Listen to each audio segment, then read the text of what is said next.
सबसे पहले यहाँ उपस्थित हुई। आज मतलब बहुत ही अच्छा दिन है, गुरु पूर्णिमा है। और मतलब गुरु को जानते हैं, मतलब भगवान के समान ही होते हैं, बल्कि भगवान से ही ऊपर दर्जा है, क्योंकि भगवान को किसी ने नहीं देखा है और भगवान के रूप में गुरु का मार्गदर्शन हुआ। और यहाँ मुझे तो ऐसा लगता है कि मिथिलेश में पूरे इलाहाबाद में मुझे सबसे अच्छी, सबसे टैलेंटेड, मतलब सबसे कुशल शिक्षिका लगी। और मैंने कहीं कोचिंग नहीं छोड़ा, इसी लालच में नहीं छोड़ा कि मतलब क्या पता किसका पढ़ाया हुआ, किसका क्वेश्चन, कौन सा क्वेश्चन कहाँ पर जाए। और इसी लालच में मैं मतलब इधर उधर कोचिंग, हर जगह कोचिंग दौड़ती रही। इसका मतलब ये नहीं है कि आप लोग भी कोचिंग पे दौड़िए। हाँ, मतलब कोई सेल्फ स्टडी करके 100% पढ़ सकता है, तो कोई कोचिंग दौड़ के भी पढ़ सकता है। जिसकी जितनी कैपेसिटी है उतना करिए।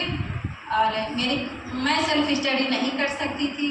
और मतलब डिस्कशन की बात हुई तो ऐसा कोई मतलब मेरे आसपास जितने मेरे फ्रेंड थे, जैसे सबसे पहले मैं रेखा दीदी से जुड़ी। जब मेरा एडमिशन हुआ 2022 में, साथ में ही थे, मतलब 2-4 दिन का आगे पीछे था।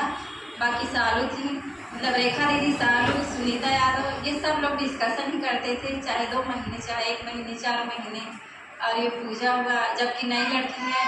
और ये मतलब विजय लक्ष्मी जो कि आज आई नहीं है, प्रिंसी, और ये सब, यहाँ तक कि प्रेम प्रकाश भैया भी थे, उनके भी साथ डिस्कशन हुआ। सोनिका भी नहीं छूटी, मालती दीदी भी नहीं छूटी, सृष्टि भी नहीं छूटी, मतलब सबके साथ हुआ, चाहे 2-4 दिन हुआ, चाहे 2-4 महीने हुआ।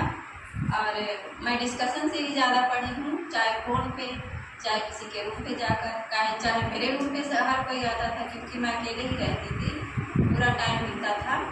और जब कोई नहीं मिलता था तो मेरे हस्बैंड मेरा बहुत साथ दिए। मैं उनके पास क्वेश्चन एक सेट भेज देती थी, मैम का टेस्ट, और वो पूछते थे।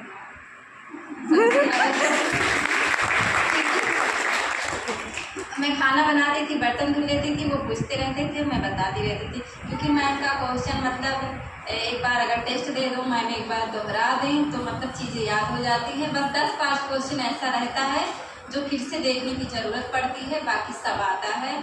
तो ऐसे ही मेरा रिवीजन हुआ टेस्ट पेपर का। बाकी नोट्स में मैं पढ़ती ज़्यादा नहीं थी, क्योंकि मैं कोचिंग ही आती थी, कोचिंग में ही याद हो जाता था, एक बार देखना ही पड़ता था। और क्योंकि मैं 2022 से जुड़ी हूँ मैम से, और इतनी अच्छी मैम कि मैं इससे पहले भी पढ़ी थी, लेकिन इतना अच्छा मुझे कोई नहीं पढ़ाया, कोई नहीं समझाया।